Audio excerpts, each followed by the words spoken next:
In the quiet small town of Douglas County, Missouri, a young woman named Kelle Workman vanished under mysterious circumstances one rainy afternoon in 1989.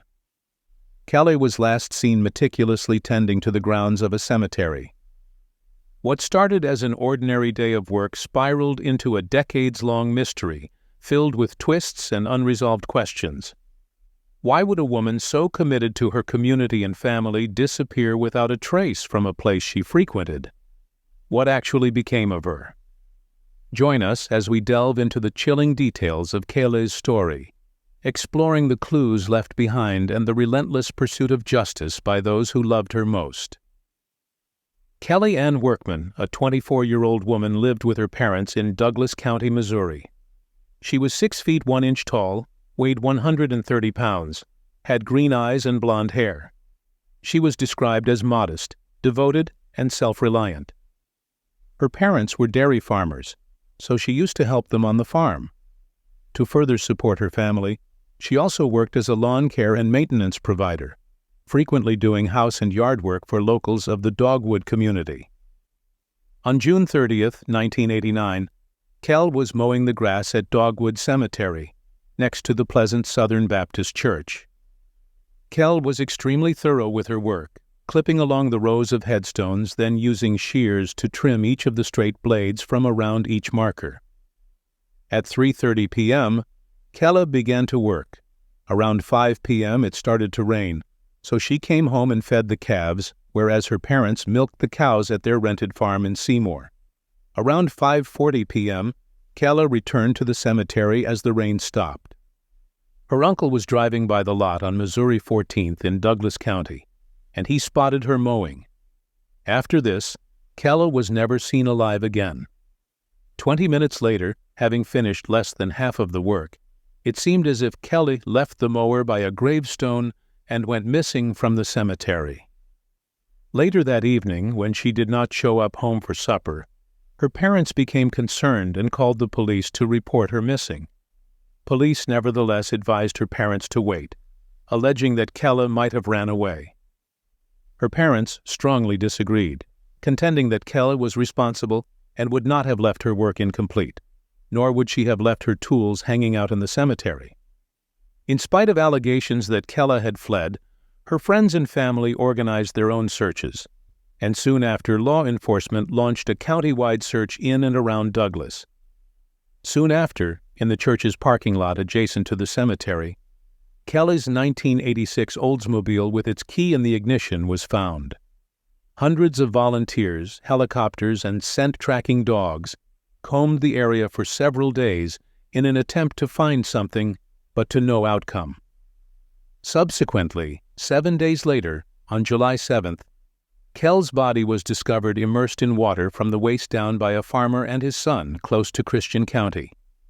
Her body was found about 10 miles from where she was last seen.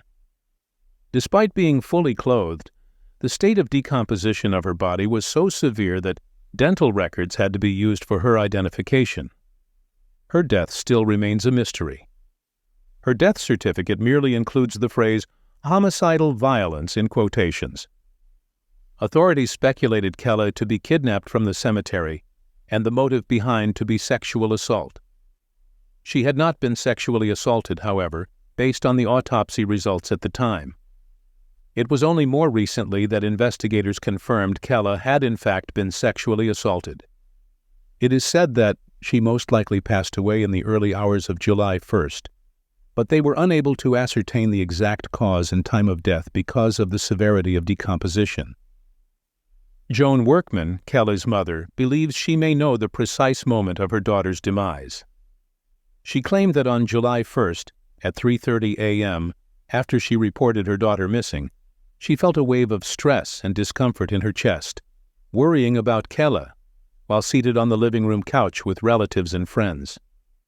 She claims that she said to herself, "Kelle, hang on, hang on."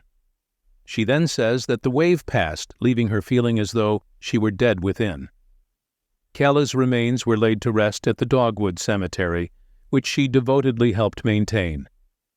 Kelle's parents harbored frustration towards the Douglas County Sheriff's Department. They believed that if the officers had handled the case seriously from the beginning, Kelle might have had a chance to be saved. Part of what infuriated them was that Kelle's 1986 Oldsmobile Cutlass didn't have it dusted properly for fingerprints. Additionally, they voiced dismay that important details, such as accounts of a woman screaming, were lost in the turmoil of the first night. A few months later, Kelle's mother received word that 4 days after Kelle went missing, somebody had called her from an unknown number, leaving a message with another family member about the sighting of someone at the Workman residence on the afternoon of kidnapping. Interestingly, none of the law enforcement agencies involved in the investigation were contacted by the caller. Joan believes that her daughter may have known the person who kidnapped her. A $10,000 reward was on the table. Over the years, authorities interrogated a number of suspects, but nobody was ever charged. 2 suspects, Dwight and Bobby Banks, were questioned again and over in connection with Kelle's slaying. On the night of Kelle's kidnapping in 1990, 2 brothers named Dwight and Bobby Banks were pulled over by a Missouri Highway Patrol officer while driving a pickup truck down the highway. Although it isn't known why they were initially accused of Kelle's slaying, Dwight Banks complied with police requests to undergo a polygraph test in connection with the crime. He apparently passed the test. A few years later, Dwight and his brother Bobby were once more under suspicion after Dwight allegedly admitted to killing Kelle to multiple people. According to a Springfield News Leader article from 1995, Dwight had confessed to killing Kelle more than once. He later claimed, nevertheless, that these admissions were made jokingly and that this was because he was drunk at the time. Dwight did acknowledge that he and Bobby had seen Kelle while she was at work, a few hours before to her kidnapping. But he insisted that he wasn't the one who unalived her. Bobby, Dwight Banks's brother, is equally innocent, he went on. Dwight Banks reported to the News Leader that he and Bobby were having fried chicken at his residence when Kelle went missing. Although Dwight Banks passed the 1990 polygraph test, authorities have been informed that he may have used narcotics prior to the test, according to an article published in the News Leader. Later, Bobby, Dwight's brother, asked his ex-girlfriend to provide an alibi for him for the night Kelle was abducted. She subsequently reported the incident to the authorities. It was reported that Bobby Banks failed the polygraph test, which Dwight Banks attributed to his brother's frail emotions. 9 years later, the Missouri Highway Patrol Crime Lab secured a warrant for 2 men, one of whom was Dwight, to retrieve DNA evidence that they said linked him to the crime. However, the testing did not produce any conclusive outcome. Surprisingly, at a press conference on February 20, 2024, the authorities announced that 3 males had been taken into custody and charged with first-degree murder, first-degree sexual assault by force, and first-degree kidnapping. The 3 males were identified as Wiley Belt and the original suspects' brothers, Dwight Banks and Bobby Banks. According to Douglas County Prosecuting Attorney Matt Weatherman, the arrests took place after someone provided the police with information in the past few months linking the suspects to Workman's death. Authorities stated, "The tipster was not a person of interest in the case. There was a person that came forward after almost 30 years of holding this inside and finally told us the last piece we needed to slide it all together," stated Weatherman. When the 3 guys were apprehended, they were all in their mid-60s. At present, the Banks brothers, along with Belt, are being detained at the Douglas County Prison in Ava. Each is placed under remand with a bail of $250,000 in cash. Imagine a vibrant young model with dreams that stretched from the bustling streets of Los Angeles to the glossy pages of magazines. Karen Umphrey was more than a beautiful face. She was a spirit of her community, a daughter of a minister, and a beacon of potential that captivated all who knew her. But her bright future was brutally cut short one chilling night in 1980 in Michigan. As decades passed, the mystery of her untimely death loomed large, unsolved, and haunting. What happened to Karen Umphrey? Dive into a tale of mystery and a relentless quest for justice that rekindled hope from the ashes of despair. Join us as we unravel the threads of a case that remained cold for over 40 years until new leads came to light. On May 14, 1959, Karen Umphrey was born in the Los Angeles area. Her early years were vibrant, highlighted by her active participation in the local modeling scene as a teenager. Her father was a minister, which added to her family's community-oriented lifestyle. Karen went to the Westchester High School, becoming more involved with her local community. Throughout her teenage years, she was actively involved in the modeling industry, appearing in publications such as Teen and Star Groupie magazine, where she was featured on the cover of its most famous issue in June 1973.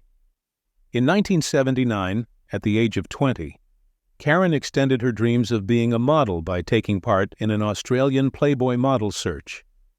The next year, though, her life took an unexpected turn, and she was slain. At Beards Hills, Michigan, a state game area close to Port Huron, in November 1980, the lifeless body of Karen Umphrey was discovered. Investigators were told that on November 2, 1980, between 12:30 and 2:30 a.m., Karen Umphrey and her boyfriend had an argument. They said that he went outside and started to walk home.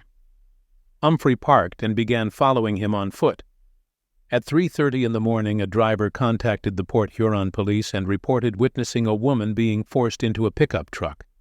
This was allegedly near to where Umphrey's car was parked. Later, hunters in Clyde Township discovered that she had been shot twice in the head roughly 600 feet from the road. At first, investigators didn't have much to work with after Karen Umphrey's body was found. Those who had last seen her were questioned, and the crime scene was searched for any evidence. But at the time, forensic technology wasn't advanced enough to fully evaluate the evidence, especially when it came to DNA, which was not yet a standard forensic tool. Investigators had to rely on witness interviews, a thorough search of the area where Umphrey's body was discovered, and the best they knew to piece together her last known movements. Even with these efforts, the leads did not materialize, and the people that were first considered to be suspects could not be connected to the crime due to lack of evidence. The case eventually went cold due to the lack of information. The case remained unsolved until the latest developments in DNA technology offered fresh opportunities. This breakthrough occurred when the Michigan State Police opted to provide the DNA evidence gathered from the crime scene to Umphrey in 2022. An extensive genealogy profile was created by Umphrey scientists using forensic-grade genome sequencing from the DNA of the unidentified contributor found at the crime site in 1980. After establishing the DNA profile, the Umphrey Forensic Genetic Genealogy Team used its info to put together a family tree. On the basis of DNA match, they were able to determine the possible relatives of the suspect. The genealogical profile was further utilized by Umphrey's in-house forensic genetic genealogy team to produce investigative leads. Umphrey handed back the investigative leads to Michigan State Police, and they collaborated with the detectives from the St. Clair County Sheriff Department to complete the investigation. In the 1980s, detectives from the St. Clair County Sheriff's Office interviewed multiple people who had some sort of link to either the suspect or the victim to collect crucial information and establish connections. Following up on the investigation, Douglas Laming, 70 years old, was identified as the main suspect in Karen's slaying. Douglas Laming lived in Fort Gratiot, Michigan. On December 15, 2023, Laming was taken into custody and accused of first-degree murder. Additionally, DNA from another contributor was also discovered at the crime site, and this wasn't made public at the time. This piece of forensic DNA evidence from the 1980 crime scene was sent to Umphrey's facility in the Woodlands, Texas, by the Michigan State Police in 2023. Forensic-grade genome sequencing was used to create a second DNA profile that corresponded to the second unidentified suspect. The genealogical profile was then used by Umphrey's in-house forensic genetic genealogy team to generate fresh leads for investigation. These leads were then sent back to the Michigan State Police, who teamed up with officials from the St. Clair County Sheriff Department to identify the second suspect in Karen Umphrey's murder. This follow-up investigation led to the identification of 63-year-old Anthony Harris. Harris was apprehended on February 6, 2024. On February 7, 2024, Harris was brought to trial and charged with open murder in Port Huron's 72nd District Court for his alleged involvement in Karen Umphrey's passing. A $2 million bond was posted for him. Detective Ed Silver stated in a statement in December, "Working with the Michigan State Police and Othram, a company specializing in forensic genetic genealogy, information was uncovered that previously would have been impossible to find." Nearly 4 decades ago, a tragedy shook the city of Jacksonville, Florida. On a quiet street, a horrific discovery was made that would linger over a community and the family in mourning for years to come. On September 9, 1985, in the 1100 block of Market Street, 38-years-old Annie Mae Ernst's lifeless body was discovered. This discovery sent shockwaves across Jacksonville. The incident was quickly ruled a homicide by the Jacksonville Sheriff's Office, leading to a nearly 40-year-long mystery. Her family was left in profound grief, with many questions unanswered regarding her unexplained and untimely demise. Annie was born and grew up in Jacksonville. She was well-liked in her neighborhood for her tenderness and compassion. Her early years were characterized by a vivacious personality and an emotional bond she had formed with her hometown, where she had made long-standing relationships and passionately engaged in activities there. The investigation took a turn when the original investigators in the cold case, as per the detectives with Jacksonville Sheriff's Office, found a person of interest named Robert Vance. He was considered to be one of the last people she had spoken to before her slaying, according to police. Vance was interrogated by detectives and consented to undergo a polygraph. But according to JSO, he did not show up for the test the very next day. When detectives arrived at Vance's apartment, they found it to be empty, and he was nowhere to be found. Investigation continued, and it was revealed that Robert Vance was just an alias for Robert Richard Van Pelt. When the detectives still couldn't locate him, the case was put on hold. The case remained unsolved for 38 years until a family member of Ernst reached out to Project Cold Case in Jacksonville in July 2023. Ryan Backman with Project Cold Case stated that he advised the family member to approach JSO and inquire about the case. The family member acted on that advice, following which the JSO Cold Case Unit reopened the investigation into Ernst's demise. Through the use of fingerprint analysis and database searches, it was discovered that Van Pelt had moved to Tampa following the slaying and was residing there as John Leroy Harris. According to JSO, a case report from 1988 in Tampa was found to have mentioned him, which read that Harris had shot a woman and then killed himself. The woman managed to survive the shooting. Using evidence from both incidents in the separate cities, applicable state and local records, and a thorough fingerprint examination, Jacksonville investigators were able to establish that all 3 names belonged to the same guy, Van Pelt. The Cold Case Unit provided this information to the Florida State Attorney's Office of the 4th Judicial Circuit.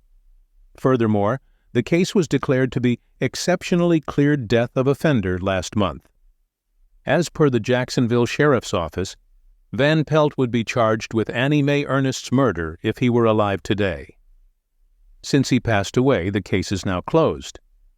The family of Annie Mae Ernst issued the following statement to First Coast News. "My brother and I are exceedingly grateful to have our mom's case resolved. In the 38 years that have passed since this happened, we have never given up hope that the perpetrator would be found. We have found comfort in knowing that he hasn't been able to harm someone else since taking his own life in 1988. We have been in touch with Project Cold Case since July, and we are very thankful for their support and guidance. Not to mention, we would like to thank Detective Sullivan. We will always be thankful of his hard work and dedication in getting our mother's case solved. In 2014, a shocking crime rocked a small community in Randolph County, North Carolina, leaving beloved waitress Tammy Holland dead in her own home. Despite initial investigations and community efforts, the case went cold, leaving many unanswered questions. However, a recent development has reignited interest in the case, leading to the arrest of a suspect. But what led to this tragic event? And what secrets lie buried in the past? Join us as we delve into the mystery surrounding Tammy's murder and seek to uncover the truth. What do you think could have motivated such a heinous act? And how did the detectives finally crack the case after so many years? Share your thoughts and theories in the comments below, and let's unravel this chilling mystery together. 2014 saw Tammy Holland, then 50 years old, residing in Randolph County, North Carolina. For more than a decade, she served as waitress at Elizabeth's Pizza on Liberty Drive in Thomasville. Tammy lived by herself in a mobile home on Laughlin Hill Road. On October 28, 2014, a neighbor spotted Tammy's vehicle was still in the driveway while she was supposed to be at work. They decided to check on her. Nevertheless, no answer came through right away. Later, when the neighbor came back to the house, a dog came out at the window, prompting the curtains to shift. Just around 2 a.m., the neighbor discovered Tammy lying on the floor and dialed 911. When police showed up at the crime scene, they confirmed that Tammy had passed away. She had suffered many stab wounds, as per the autopsy findings. Detectives gathered forensic evidence from the crime scene and also spoke with the neighbor. Sadly, no helpful leads materialized, and the case was abandoned.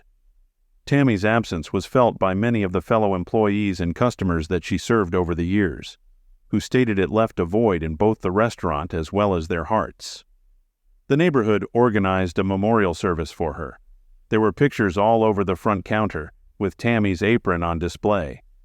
Manager Gino DiPorto remarked at the time that we felt compelled to show her some respect. We want everyone to know how much we miss her. DiPorto continued by saying that Tammy was an amazing person who was like family. She valued the back-of-house cooks, was always cooperative with them, was always cheerful, never lost her temper, never got upset, and never missed a day at work unless she was ill. On February 7th of 2023, Roy Lee White, at the age of 50, was taken into custody on suspicion of being an accessory to the crime. Detectives from the Randolph County Sheriff's Office came to the conclusion that White's wife, Florence Elizabeth Keene, was the one accountable for taking Tammy's life. White and Keene resided close to Tammy. Florence Keene died in the year 2018. White provided the authorities with an in-depth description of how Keene committed the crime and how he assisted. However, information about a motive and what led detectives to Keene and White has not yet been made publicly available. Roy White is presently being held at the Randolph County Detention Center, was granted a $60,000 bond, and is anticipated to make his first court appearance shortly. After years of silence and unanswered questions, the recent arrest of Roy Lee White as an accessory to Tammy Holland's murder has shed new light on the chilling case that haunted Randolph County, North Carolina, since 2014. White's revelation about his deceased wife, Florence Elizabeth Keene, being the perpetrator, has left many wondering about the motive behind such a heinous act. What drove Keene to commit such a crime, and how did detectives finally uncover the truth after years of fruitless investigation? As the case unfolds and Roy Lee White awaits his court appearance, the community is left grappling with the lingering mysteries and the unsettling realization that secrets buried in the past can resurface with devastating consequences. What do you think could have motivated Florence Keene to take Tammy's life, and how did Roy White become entangled in this web of deceit? Share your thoughts and theories in the comments below, and let's continue to unravel the enigma surrounding Tammy's tragic demise together.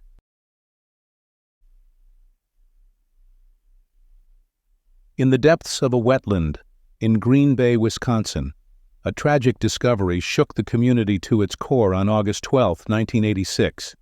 The lifeless body of a young woman, bearing the cruel marks of assault and strangulation. Who was she, and what led to her untimely demise? Join us as we unravel the mystery behind this chilling cold case, revealing the shocking twists and turns that ultimately lead to a breakthrough decade in the making. A woman's body was discovered in a wetland in Green Bay, Wisconsin, on August 12, 1986. The woman had suffered from assault and strangulation. It didn't take long to identify her as 22-year-old Lisa Holstead. Lisa had a son named Jeremy, who was 5 years old. From her body, investigators recovered a DNA sample that belonged to the individual who killed her. Aside from the DNA sample, police had little to work with, and the case became cold. 2018 saw the creation of a DNA profile from the sample. The profile was subsequently forwarded to a DNA testing facility by Green Bay investigators. That company, while using genetic genealogy, generated a list of the suspect's family members. After that, detectives were able to focus their search and eventually located a man they thought was the perpetrator. Detective David Graff of the Green Bay Police Department said that the procedure was similar to constructing a family tree in reverse. Despite their high level of confidence in having found the individual they were searching for, the investigators needed to be 100% sure. On September 15, 2020, detectives retrieved cigarettes and beer cans from the suspect's trash. After that, these items were sent for DNA analysis. These tests' outcomes verified that the DNA from this man and the samples collected from the crime site matched. His name is Lou Griffin. He has a lengthy record of being violent towards women and children. Griffin was apprehended in 1981 for a separate crime, which regrettably took place before police began obtaining DNA. At the time of Lisa's slaying in 1986, he was out on parole and residing in the Green Bay area. Griffin, at the age of 65 years old, was taken into custody in October 2020 for taking Lisa's life. He was brought to the Brown County Prison. Jeremy, Lisa's son, spoke about the arrest. He was just 5 years old when his mother was stolen from him. "Closure is all I want. My family has been wanting it for the past 34 years. I wish my grandmother was still with us, so she could see this. Sometimes I'm happy. Sometimes, I get somewhat sad. I'm not sure how to put that into words," he added. "Although you don't want to have your hopes raised too high only to have them dashed, but in all, I feel quite positive about it." Lisa's mother, sadly, died a few years ago without ever finding out who killed her daughter. A $1 million cash was set as bail by the judge. The court appearance for Griffin was scheduled for December 10, 2020. Griffin complained about a potential violation of his civil rights in a letter sent to a local television station in February 2021. He claimed that the allegations against him were made up by the detectives. He pointed out regarding his $1 million bail as well. He stated that now, 65 years old, he has been a part of the community for over 40 years. The trial for Griffin commenced in late 2022. On January 27, 2023, Lou Griffin entered a plea of not guilty in the courtroom. He was later deemed as guilty by a jury. His sentencing date is March 27, 2023. As the trial for Lou Griffin came to a close with a guilty verdict, justice seemed to have finally caught up with the perpetrator after decades of anguish and uncertainty for Lisa Holstead's family. However, even with this resolution, questions linger. What truly drove Griffin to commit such a heinous act? Were there other victims? The community now awaits the sentencing on March 27, 2023, wondering what closure this will bring and what lessons can be learned from this tragic case. What are your thoughts on this chilling cold case? Share your opinions and insights in the comments below. If you find this video compelling, show your support by giving it a thumbs up subscribing to our channel, and ringing that notification bell. By doing so, you'll stay updated about the latest investigations and mysteries. Your support means the world to us as we continue to pursue the truth in the world of cold cases.